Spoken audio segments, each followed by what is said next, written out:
पापा जी, मैं आपकी बात से सहमत नहीं हूँ। मानसी इस घर की बेटी है, ससुराल में परेशान है वो, अपनी शादी में खुश नहीं है, घर वापस आना चाहती है, तो हमें उसकी मदद करनी चाहिए, ना कि उसे उसके हाल पर अकेला छोड़ देना चाहिए।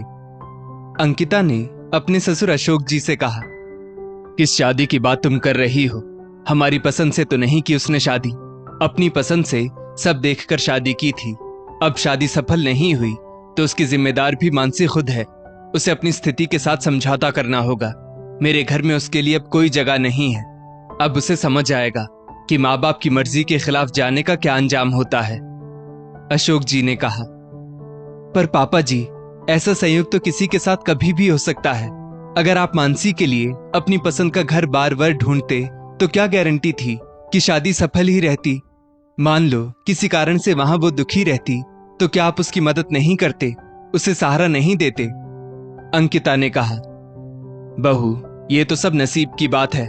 माँ बाप तो बेटी के लिए सब कुछ अच्छा देखकर रिश्ता तय करते हैं, 100 बार विचार करते हैं, लड़के वालों की पूरी जन्म कुंडली निकाल लेते हैं, फिर रिश्ता तय करते हैं। अगर फिर भी शादी सफल नहीं होती तो बेटा, ये तो सब नसीब का खेल समझो। पर बहू, मानसी ने तो अपने पैरों पर खुद कुल्हाड़ी मारी है, तो अब हम क्या कर सकते हैं? उसने पसंद किया उस फटीचर दौलत के लोभी तुषार को। माँ बाप के प्यार के आगे उसने 2 साल के रिश्ते को चुना। अशोक जी ने अपने सिर पर हाथ रखते हुए कहा, मानसी अशोक जी की जान हुआ करती थी, सबकी लाडली। अशोक जी का फर्नीचर का कारोबार था जो अच्छा चलता था। उनकी पत्नी राधा एक कुशल गृहिणी थी, घर रिश्तेदारी सब अच्छे से संभाल रखा था। अशोक जी का बेटा मानव MBA करके अपने पिता का कारोबार संभाल रहा था। बहू अंकिता भी अच्छे खानदानी परिवार की पढ़ी लिखी लड़की थी। उसने भी दिल से ससुराल और वहां के सब रिश्तों को अपनाया। अंकिता और मानसी के बीच ननद भाभी से बढ़कर दोस्ती का रिश्ता था।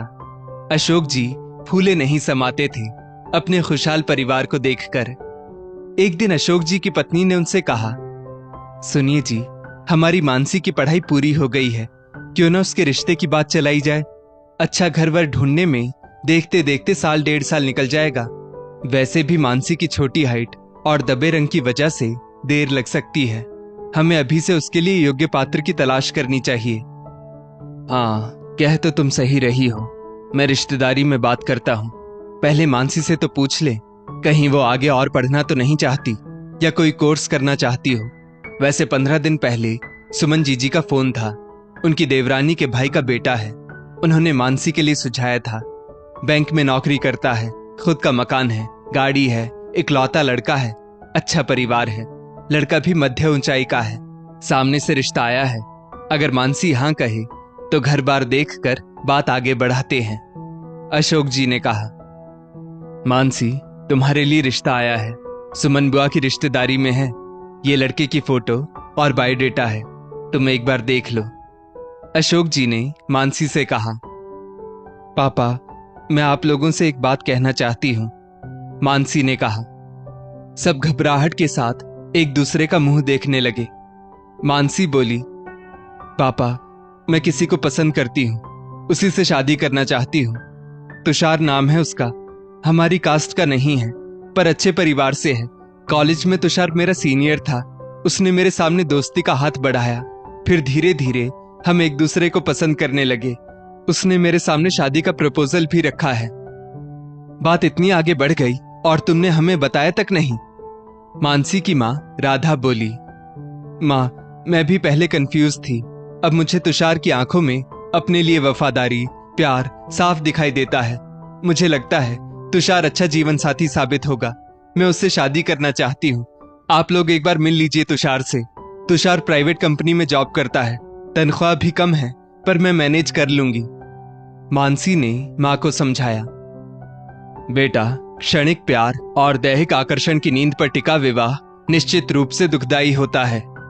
अशोक जी ने कहा। रात को एकांत में राधा जी कहती हैं, हमारी बच्ची हमसे मदद और आशीर्वाद मांग रही है। अगर हमारे मना करने पर वो लड़के के साथ भाग गई तो हम अंदर से टूट जाएंगे। क्या इज्जत रह जाएगी हमारी समाज में? तो क्या कुएं में डाल दूं बच्ची को? वो अपना अच्छा बुरा नहीं समझ रही तो क्या हम भी अंधे बन जाएं? मध्य वर्गीय परिवार का लड़का है, हमारे समाज का भी नहीं है, लिविंग स्टैंडर्ड भी हमारे बराबर का नहीं है। लड़का देखने में तो अच्छा है, पर कहीं पैसे के लालच में तो। इतना बोलते बोलते अशोक जी रुक गए, पर बेटी की जिद के आगे सबको झुकना पड़ा और धूमधाम से मानसी और तुषार की शादी हो गई। लगभग सारा खर्चा अशोक जी ने ही उठाया। अब भविष्य के नसीब में क्या लिखा है, किसको क्या पता।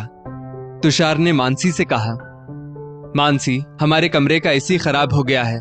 मेरे पास अभी एसी खरीदने के पैसे नहीं हैं। एसी के बगैर तुम्हें मुश्किल होगी, तो ऐसा करना, तुम जब मायके जाओगी तो अपने भाई से कहकर कमरे में एसी लगवा देना। मानसी को ये बात जरा भी अच्छी नहीं लगी। नहीं, मैं अपने पापा या भाई से कुछ नहीं मांगने वाली। राजी खुशी उन्होंने हमारी शादी करवा दी, यही बहुत है। इस बात पर तुषार चिढ़ गया। मानसी मायके से जो कुछ भी सामान लाती, उसकी सास सामान अपने पास रख लेती और अपनी बेटी को दे देती। मानसी ने इस बात का विरोध किया तो तुषार उल्टा उस पर नाराज हो जाता। मानसी, 30,000 की नौकरी में कुछ नहीं रखा। मैं अपना कुछ बिजनेस शुरू करना चाहता हूँ। तुम्हारे पापा से कहना मेरी मदद कर दें। तुषार ने एक बार कहा। तुषार, हमारी शादी को अभी 1 साल ही हुआ है। यूं पैसे मांगना अच्छा नहीं लगता। तुम बैंक से लोन ले लो या चाहो तो मेरे गहने गिरवी रख दो। मानसी ने यहां तक कहा। ऐसा करो मानसी, तुम भी पढ़ी लिखी हो, अपने लिए जॉब ढूंढो और मुझे अपने सारे गहने दे दो। मैं उन्हें गिरवी रखकर छोटा सा ही सही पर अपना बिजनेस चालू करूंगा। तुषार ने कहा। भोली भाली मानसी ने अपने सारे गहने गिरवी रखने के लिए पति को दे दिए और पति की मदद करने के लिए स्कूल में टीचर की नौकरी शुरू कर दी। 15,000 रुपए उसे सैलरी मिलती। बहू, स्कूल जाने से पहले घर के सारे काम हो जाने चाहिए, सास कहती। स्कूल से आने के बाद भी घर के बाकी काम उसकी राह देखते। सुबह 5 बजे की उठी मानसी रात 12 बजे सो पाती। तुषार भी हफ्ते भर से देर रात घर आता। मानसी समझती कि तुषार नया बिजनेस शुरू करने वाला है, इसलिए जरा व्यस्त है। एक रोज रात 10 बजे तुषार घर आया। आते ही मानसी ने उसे पानी दिया। तुषार सीधा अपने माँ बाप के कमरे में चला गया। मानसी खाने का पूछने गई तो कमरे के बाहर ही उसके कदम ठहर गए। कमरे का दरवाजा थोड़ा खुला था। बेटा, गहने सही से बेच दिए? किस शॉप में बेचे? कितने में गए? माँ ने पूछा। माँ, बड़े भारी गहने दिए थे मानसी के बाप ने। पूरा 20 तोला सोना था। अपने पुराने ज्वेलर्स रमन ज्वेलर्स के यहाँ बेचे। पूरे 14 लाख मिले। मैंने अपने बैंक अकाउंट में जमा कर दिए। अब उससे अपने नाम पर जमीन लूंगा। अरे, मुझे लगा मेरे प्यार में अंधी होकर अपने बाप से पैसों का इंतजाम करेगी, पर वो तो बड़ी खुददार निकली। 1 रुपया भी भाई बाप से नहीं मांगा शादी के बाद। अब जब घी सीधी उंगली से ना निकले तो उंगली तो टेढ़ी करनी ही पड़ती है। अरे, मैंने सोचा था सांवली है, नाटी है, पर है तो अमीर घर से। अच्छा दहेज लाएगी और शादी के बाद भी लाती ही रहेगी। पर उसका बाप बड़ा चालाक निकला। सब कुछ अपनी बेटी को दिया। गहने, फिक्स डिपॉजिट। हमें तो कुछ नहीं दिया, ना कार, ना मोटरसाइकिल, ना कोई कैश। फिक्स डिपॉजिट भी ऐसी कि 5 साल के पहले हाथ नहीं लगा सकते। बेटी भी पिता की भक्त। कुछ मांगने को कहो तो इनकार कर देती है। बताओ, बिना एसी के रह रही है, पर अपने बाप से कहकर एसी नहीं लगवाया। वो तो आप लोगों की तरकीब से गहने की रकम तो हमारे हाथ आ गई, तुषार ने कहा। और हाँ बेटा, याद रखना, बहू के हर महीने के 15,000 की रकम भी हमारे हाथ में आनी चाहिए। सारा घर का काम भी वही करे और 15,000 रुपए भी हमें ला कर दे। उससे कहना घर में बच्चों को ट्यूशन क्लास देना भी शुरू कर दे। उससे भी 10-12 हजार तो कमा ही लेगी। लालची सास बोली। मानसी की काटो तो खून नहीं वाली स्थिति हो गई। वो सन्न रह गई। उसके कदम थम से गए। फिर अपने आप को समेटते हुए उसने कमरे का दरवाजा पूरा खोला और तुषार के गाल पर एक जोरदार थप्पड़ लगाया। ये क्या था बहू, क्यों मार रही हो मेरे बेटे को? सास ने तेज आवाज में कहा। भोली मत बनिए। उम्र और रिश्तों का लिहाज रखते हुए मैंने आपके ऊपर हाथ नहीं उठाया, वरना हरकतें तो आप लोगों की मार खाने वाली ही हैं। तुषार, तुमने मेरे साथ इतना बड़ा धोखा किया, मैं कभी सोच भी नहीं सकती थी। सिर्फ पैसों के लिए तुमने मुझसे प्यार का नाटक किया, शादी की। मेरे पिता ने मेरी खुशी के लिए क्या कुछ नहीं किया। अब मैं उन्हें क्या मुंह दिखाऊंगी? मानसी इससे ज्यादा कुछ बोलने की स्थिति में नहीं थी। अब जब तुम्हें पता चल ही गया है तो सुन लो, तुम्हें जो करना है वो कर लो। यहाँ रहना है तो अपने बाप से कहकर मेरे लिए एक 4 व्हीलर का इंतजाम करवाओ, वरना तुम जैसी बदसूरत के साथ मैं अब नहीं रहने वाला। तुषार बदतमीजी के साथ बोला।